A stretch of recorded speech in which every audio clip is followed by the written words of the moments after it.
It starts by saying he had two wives. I think that's the first one. The second, first verse last. Yeah, first verse last one. He had two wives. మొదటి వచనం చివరిలో అతనికి ఇద్దరు భార్యలు ఉండేవి. Who had two wives? ఎవరికి? It is there in the first verse. ఆ మొదటి వచనం. Elkanah had two wives. ఎల్కానాకి ఇద్దరు భార్యలు. All Sunday school lessons we know that. ఇదంతా సండే స్కూల్ పాట కదా. And we know the names of those two wives. ఆ ఇద్దరు భార్యల పేర్లు కూడా మనకు తెలుసు. Peninnah and Hannah. Peninnah, Hannah. Brothers may be sitting here and thinking how he managed two wives. మరి సహోదరులు అనుకోవచ్చు ఈయన ఇద్దరు భార్యలతో ఎలాగూ ఉన్నాడు. They may be thinking inside him, finding it difficult to deal with one. What about maintain?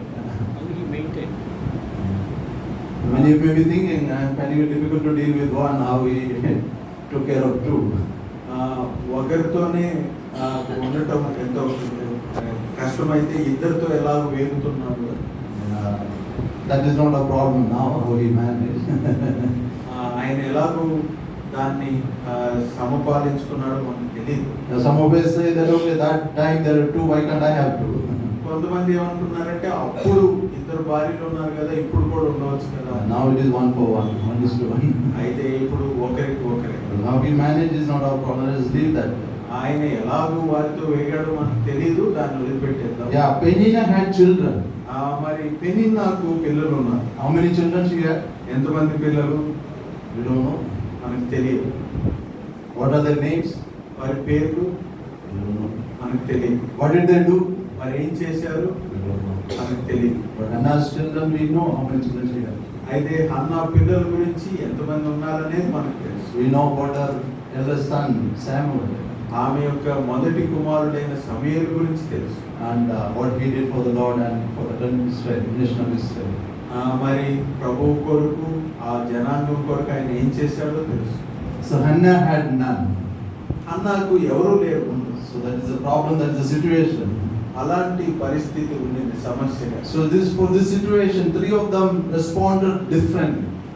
ఈ పరిస్థితిలో ముగ్గురు వేరు వేరు విధాలుగా ప్రతిస్పందించారు. Elkanah responded differently. ఎల్కానా ఒక విధంగా స్పందించాడు. Peninnah responded differently. పెనిన్నా మరొక విధంగా స్పందించింది. Hannah responded differently. అన్న మరొక రీతిగా So the same problem. అదే సమస్య. So the same problem, various people relate differently and respond differently. అదే సమస్య ఉన్నప్పటికీ కూడా ఒక్కొక్కరు స్పందించే రీతి భిన్నంగా ఉంది.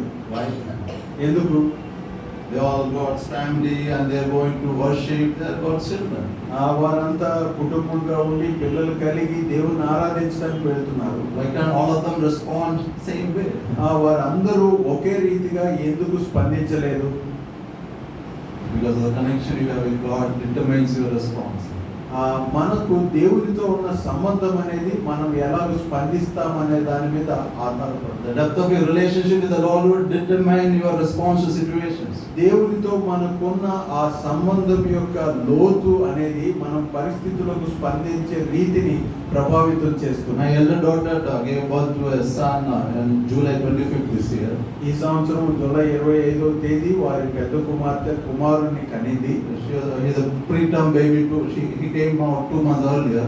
మరి పుట్టాల్సిన సమయం కంటే 9 నెలల కంటే ముందే 2 నెలల ముందుగా పుట్టాడు. He had only 1.1 kilo weight. అతడు కేవలం 1 కేజీ బరువు మాత్రమే తూగాడు. Doctor said, okay, that's fine. He will be in NICU for 6 weeks and he will come out fine. Doctor ఏమన్నారంటే ఒక 2-3 వారాలు NICUలో ఉంచుతాం, తర్వాత బాగానే ఉంటాడు అన్నారు. So after 10 days, I had to go to Uttar Pradesh for a mission trip. 10 దినాల తర్వాత ఉత్తరప్రదేశ్లో ఈ యవనస్తుల పరిచయం కోసం సహోదరులు వెళ్లాల్సి వచ్చింది. And he got a very, very serious infection. అతనికి చాలా తీవ్రమైన అస్వస్థత చోటు చేసుకుంది. On 15th of August, 15వ తేదీ ఆగస్టు నెలలో the night I got a call from the hospital and from my son-in-law.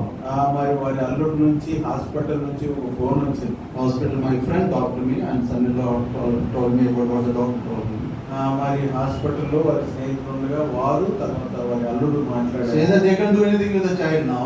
ఇప్పుడు పిల్లవానికి ఏమీ చేయలేము. Child's intestine has got holes మరి అతని ప్రేగులు మరి రంధ్రాలు పడ్డాయి. and we cannot give milk. పాలు ఇవ్వలేము. All his veins are blocked. మరి అతని నరాలన్నీ కూడా అడ్డమంగా ఉన్నాయి. Only option is putting put on a central line, మరి ఒకే ఒక అవకాశం ఏంటంటే ఒక వేరే పైపును మధ్యలో which ఉంచి they are not able to do. ఇప్పుడు ఏం చేయాలో అర్థం కాని So పరిస్థితి. in effect, they said the child is going. మరి ఇది అంత మరి నయమవుతుందో లేని చెప్పలేని పరిస్థితి. My friend who is a doctor in the same hospital, he said, you go from UP, you need to go. మరి హాస్పిటల్లో ఉంటున్న వారి స్నేహితుడు యూపీ నుంచి మీరు రావాల్సిందే అని చెప్పాడు. I booked my ticket and I talked to my daughter. మరి టికెట్ బుక్ చేసుకొని వారి కుమార్తెతో మాట్లాడారు. He was very upset, obviously. మరి మామూలుగానే వారు బాధపడతారు కదా. After comforting her, I told her like this. ఆ తర్వాత వచ్చిన తర్వాత ఆమెతో ఇలా చెప్పారు, Death happens to everyone. ప్రతి ఒక్కరికి మరణం వస్తుంది. It happens in believers' family, non-believers' family. విశ్వాసుల జీవితంలో అవిశ్వాసుల జీవితంలో కూడా వస్తుంది. Who live for how long is in the hand of the Lord.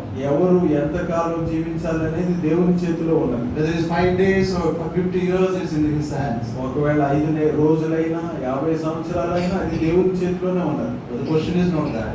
అయితే ప్రశ్న అది కాదు. You don't feel bad. మరి మనం బాధపడాలి. As a believer, what will be your response? విశ్వాసిగా ఆ పరిస్థితికి ఎలా స్పందిస్తారు? That shows you your depth of your relationship with the Lord. అది మనము దేవునితో కలిగి ఉన్న సంబంధపు లోతును తెలియజేస్తుంది. The Lord touched him on that night. ఆ రాత్రి దేవుడు అతన్ని ముట్టాడు. God healed him, miraculously healed him. అద్భుత రీతిగా దేవుడు ఆ బిడ్డను And he స్వస్థపరిచాడు. is out of the hospital after 62 days. మరి 62 దినాల తర్వాత హాస్పిటల్ నుంచి బయటకు వచ్చాడు. He is now 2.85 kgs. ఇప్పుడు 2.85 కేజీలు ఉన్నారు. Yeah, the response to your life situation displays your depth of relationship with the Lord.